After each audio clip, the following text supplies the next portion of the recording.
Wenn du dich mit dem Thema Auswandern beschäftigst, dann solltest du dir im Hinblick auf dein Auswanderungsland sehr genau überlegen, was das für Implikationen in puncto automatischer Informationsaustausch nach OECD-CRS hat. Warum das so wichtig ist und wie du dir jede Menge Headache und Kopfschmerz sparen kannst, das werde ich dir in diesem Video einmal näher erklären. Der automatische Informationsaustausch nach OECD-CRS, er ist nichts Neues. Es gibt ihn ja schon seit 2016. Wir haben dazu schon viele Videos gemacht. Er ist aber nach wie vor natürlich für viele unserer Mandanten, die sich mit dem Thema Plan B oder Auswandern beschäftigen, ein wichtiges Detail und das nicht ohne Grund. Der automatische Informationsaustausch, er lässt sich nicht wegdiskutieren, er lässt sich vielfach nicht vermeiden. Jedenfalls dann nicht, wenn du in ein Land umziehst, das am automatischen Informationsaustausch teilnimmt. Und das sind ja mittlerweile fast alle, sage ich jetzt mal, wichtigen Länder in Anführungszeichen, außer die USA. Und die haben ja mit FATCA ihr eigenes Austauschprotokoll. Mein Rat an dich ist ganz klar, dass es am besten ist, deinen steuerlichen Wohnsitz in einem Land zu haben, welches nicht am automatischen Informationsaustausch teilnimmt oder wo dieser nicht wirklich relevant ist. Was meine ich damit? Ziehst du zum Beispiel nach Dubai um, gibt es ja dort ohnehin keine Einkommensteuer. Das heißt, obwohl die VAE am Informationsaustausch teilnehmen, ist das komplett egal. Selbst wenn da irgendwelche Nachrichten über Auslandskonten in den VAE eintrudeln, da kannst du davon ausgehen, dass die direkt in die Tonne getreten werden. Denn wie gesagt, man zahlt ja sowieso keine Einkommensteuer. Das Gleiche gilt natürlich auch für Länder wie zum Beispiel Malta und Irland.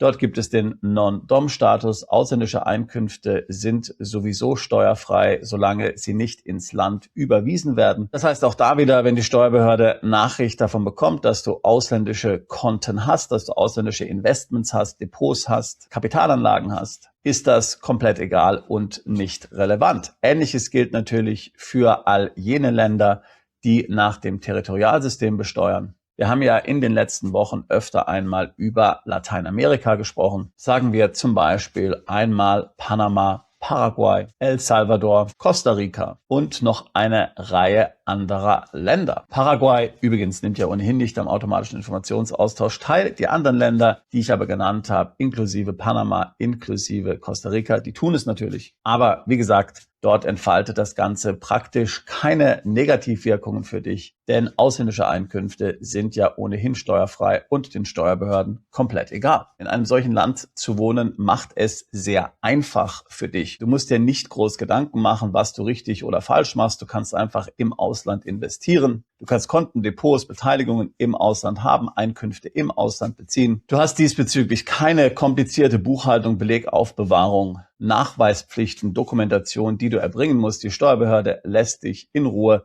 Und das ist für viele unserer Mandanten und für viele Zuschauer dieses Kanals ein ganz wichtiges Kriterium. Nicht nur die Höhe der Steuer ist interessant. In den genannten Ländern würden ja auch sowieso keine Steuern anfallen, sondern eben auch, wie einfach es ist, dort zu leben, keinen großen Aufwand machen zu müssen, auch keine Sorge haben zu müssen, dass man etwas falsch macht, dass man möglicherweise mit dem Gesetz in Konflikt kommt, dass man dann nicht mehr ruhig schlafen kann. All das sind natürlich ganz entscheidende Kriterien, auch für erfolgreiche Menschen, die ja erfolgreich sein wollen, die arbeiten wollen, die produktiv sein wollen und die sich nicht mit einer lästigen Steuerbehörde rumschlagen möchten. Ich möchte dir kurz zwei Negativbeispiele nennen, um das Ganze zu illustrieren und wie wichtig eigentlich dieser Gedanke ist. Wobei mir natürlich völlig klar ist, dass man hier auch keine Schwarz-Weiß-Optik haben kann und dass das nicht das einzige Kriterium bei einer Auswanderung oder einem Plan B sein soll. Das ist ja völlig logisch und manchmal muss man eben sagen, ein Tod muss man eben sterben. Ich habe in dem und dem Land sehr viele andere Vorteile, dann muss ich eben mit den riesigen Unannehmlichkeiten leben und mich dann entsprechend danach richten. Also das erste Beispiel, ich war vor kurzem in Zürich im Rahmen eines unserer Seminare und natürlich nutzen wir dann diese Tage auch immer für den Austausch mit anderen Kollegen, die vor Ort sind, die uns helfen, die unseren Mandanten helfen. Und wir haben uns da zum Abendessen in einem wunderbaren italienischen Restaurant in Zürich dann getroffen. Da hat zum Beispiel ein Schweizer Steuerberater dabei, ein Schweizer Versicherungsmakler und noch ein paar andere hochqualifizierte Experten. Und wir haben die Zeit genutzt, Amarone getrunken und uns so zu den aktuellen Trends, Bewegungen und Risiken, die wir identifiziert haben, ausgetauscht. Und da hat der Schweizer Steuerberater etwas sehr Interessantes berichtet, und zwar über Deutsche, die in die Schweiz gezogen sind, zum Teil eben schon vor 5, 8 oder 10 Jahren in die Schweiz umgezogen sind und bei denen es jetzt auf einmal Meldungen von Finanzdienstleistern aus Deutschland an die Schweizer Steuerbehörden gab.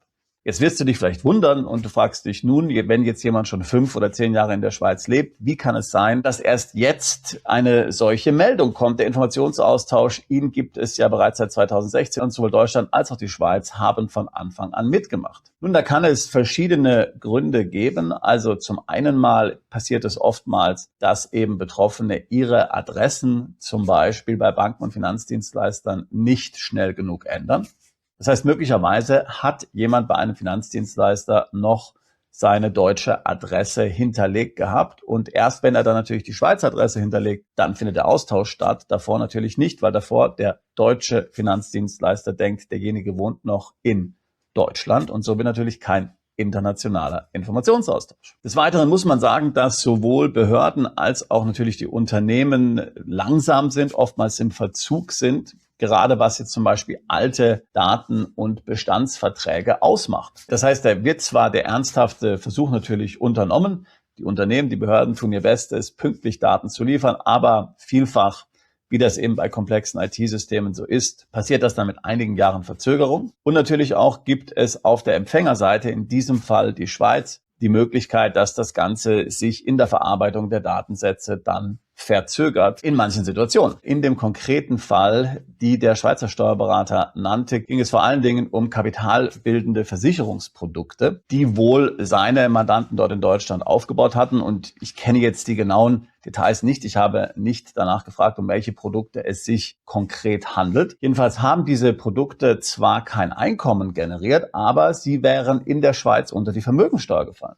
Und das hat natürlich der deutsche Mandant gar nicht auf dem Schirm gehabt, denn das war irgendein Vertrag, den er dort vor Jahren abgeschlossen hatte. Und es war ihm gar nicht bewusst, dass das möglicherweise ein Risiko in der Schweiz sein könnte. Es ging da auch nicht mal um besonders große Beträge, aber Tatsache war, die kantonale Steuerbehörde des Wohnsitzkantons hat dann eben über den automatischen Informationsaustausch die Infos zu diesen Produkten bekommen seitens der Finanzdienstleister.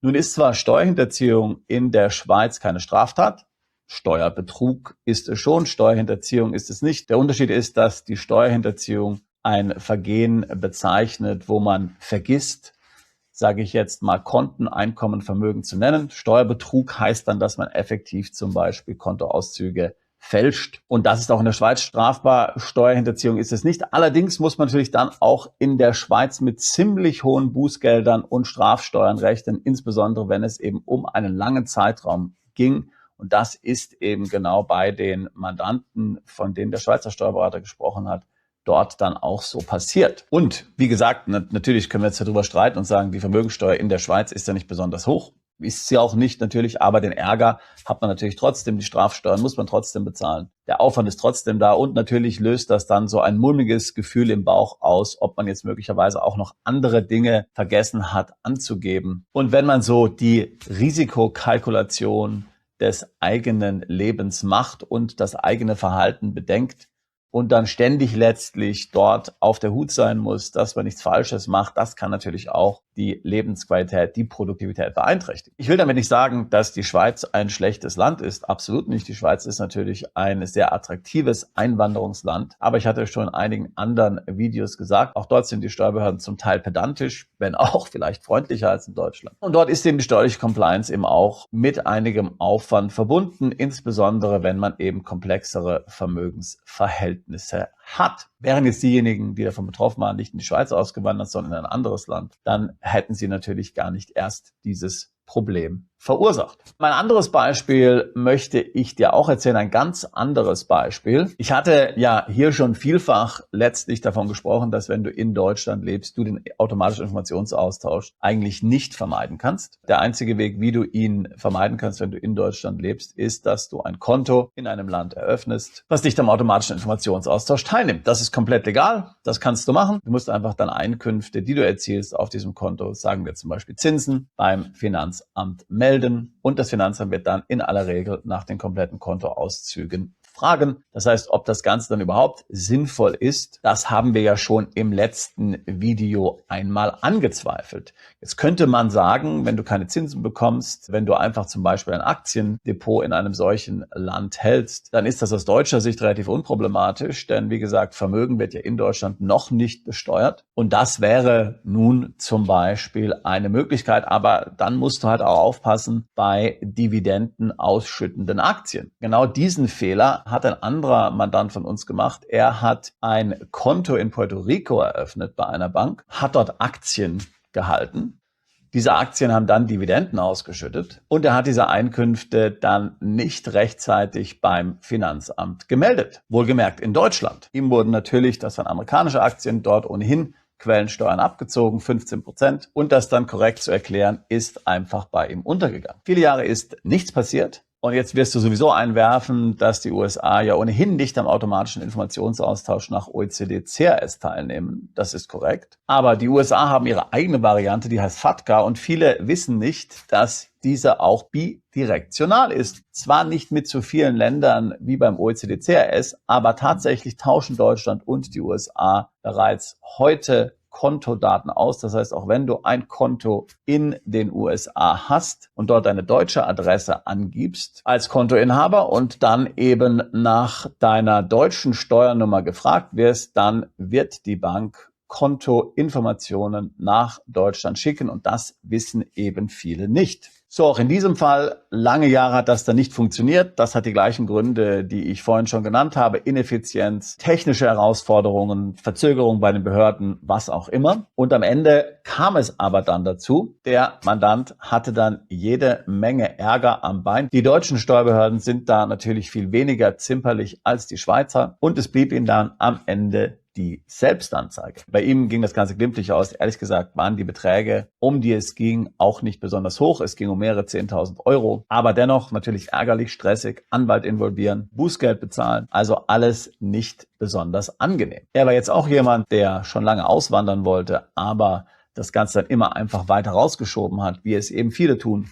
Und sich deswegen dann unnötigerweise diesen Ärger eingehandelt hat. Daher also mein Tipp an dich bei deiner Lebensplanung, gerade auch wenn es um das Thema Plan B oder Auswandern geht. Das sind natürlich viele Aspekte zu berücksichtigen. Was ist familienfreundlich? Was ist sicher? Wo gefällt es mir klimatisch? Wo sind die Steuern günstig? Aber eben auch die Tatsache, ob ein Land teilnimmt am automatischen Informationsaustausch oder nicht oder ob du dir diesen Ärger schlicht und ergreifend komplett sparen kannst. Auch das sollte eben ein Kriterium bei deinen Überlegungen sein. Vor allen Dingen, wenn du berücksichtigst, dass das Ganze ja immer schlimmer wird und auch immer weitere Kontoarten und Assetklassen umfasst. Du hast vielleicht mitbekommen, dass es neben dem Kontodatenaustausch OECD-CRS mittlerweile auch den Kryptodatenaustausch gibt nach CAF bzw. DAC8 in der EU. Da gilt natürlich alles übertragen zu dem, was ich gerade eben gesagt habe. Jetzt gibt es neu auch einen Informationsaustausch zu Immobilien. Das heißt also, wenn du im Ausland Immobilien hast, dann werden die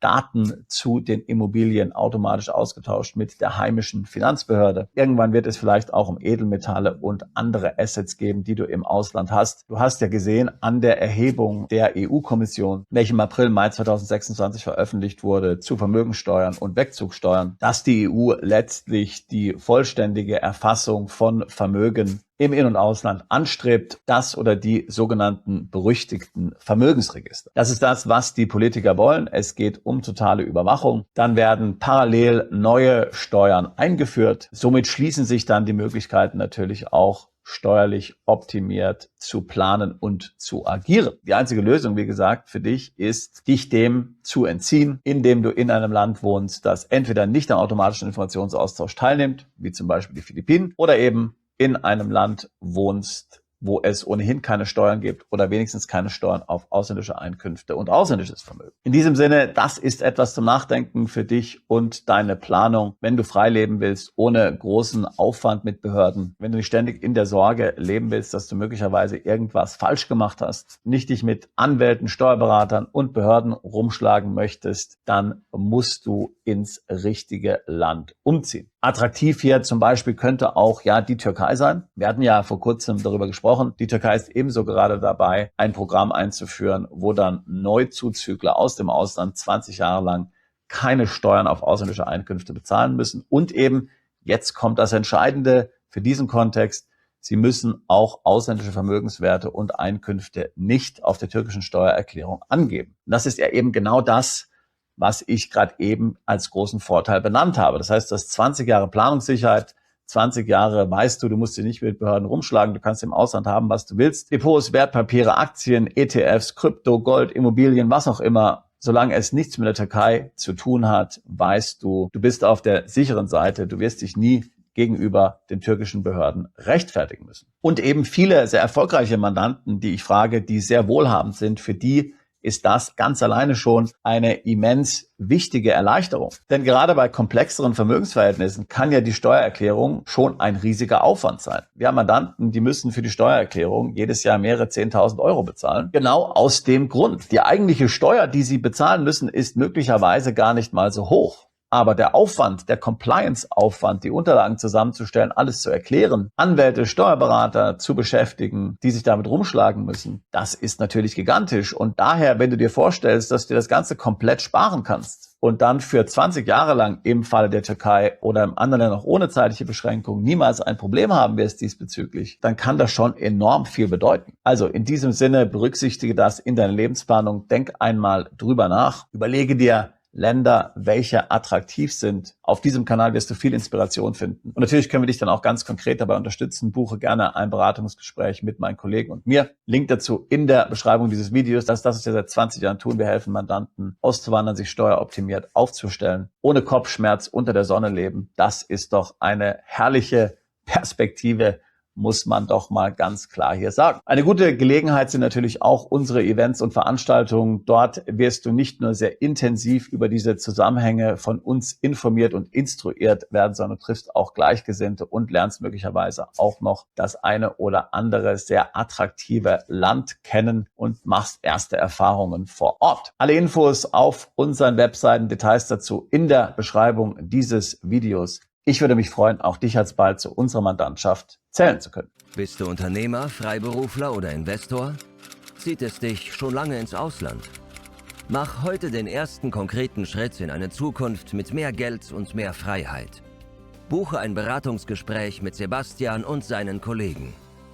Unsere Kanzlei unterstützt Mandanten wie dich dabei, deine Steuerlast legal zu reduzieren, Vermögen aufzubauen und zu schützen und deine persönliche Freiheit zu maximieren. Profitiere jetzt von unserem Fachwissen und unserem Netzwerk. Gehe zu mandatierung.com und werde Mandant unserer Kanzlei.